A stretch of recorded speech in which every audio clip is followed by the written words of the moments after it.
Idealisme adalah kemewahan terakhir yang hanya dimiliki oleh pemuda. Idealisme adalah kemewahan terakhir yang hanya dimiliki oleh pemuda. Kutipan ini sering dikaitkan dengan Tan Malaka, salah satu pemikir revolusioner Indonesia.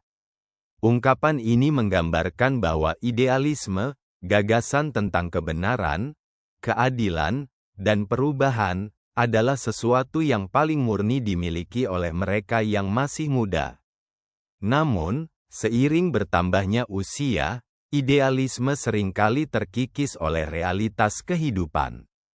Idealisme, api yang menyala di dada pemuda. Sejarah dunia membuktikan bahwa perubahan besar selalu digerakkan oleh pemuda.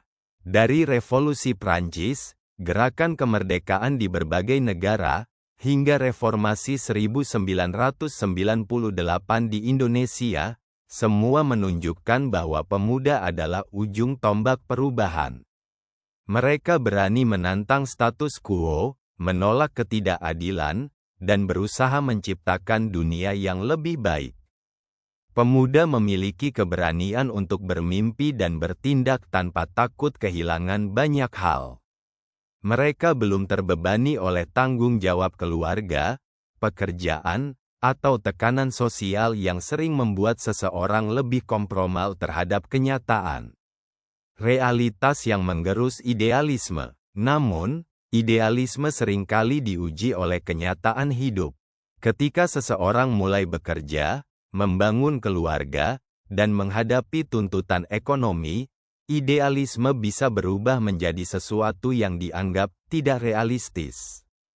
Banyak yang pada awalnya ingin mengubah sistem, tetapi akhirnya justru menjadi bagian dari sistem itu sendiri. Seorang mahasiswa hukum yang bermimpi menegakkan keadilan bisa saja berakhir bekerja di firma hukum yang lebih mementingkan keuntungan klien besar. Seorang aktivis sosial bisa berakhir dalam birokrasi yang lambat dan penuh kompromi. Ini bukan berarti bahwa idealisme harus ditinggalkan.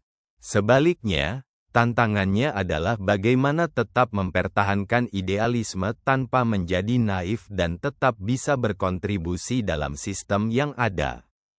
Menjaga idealisme di tengah realitas. Meskipun dunia tidak selalu berjalan sesuai dengan cita-cita pemuda, bukan berarti idealisme harus mati. Ada cara untuk tetap mempertahankannya. Beradaptasi tanpa menyerah. Realitas hidup menuntut kompromi, tetapi itu tidak berarti mengorbankan prinsip sepenuhnya. Belajar menyesuaikan idealisme dengan kondisi nyata adalah kunci untuk tetap bertahan dalam perjuangan jangka panjang. Mencari cara baru untuk berkontribusi. Jika tidak bisa mengubah sistem dari luar, mungkin ada cara untuk mengubahnya dari dalam. Banyak idealis yang memilih masuk ke dunia politik, hukum, atau bisnis untuk membawa perubahan dari dalam sistem.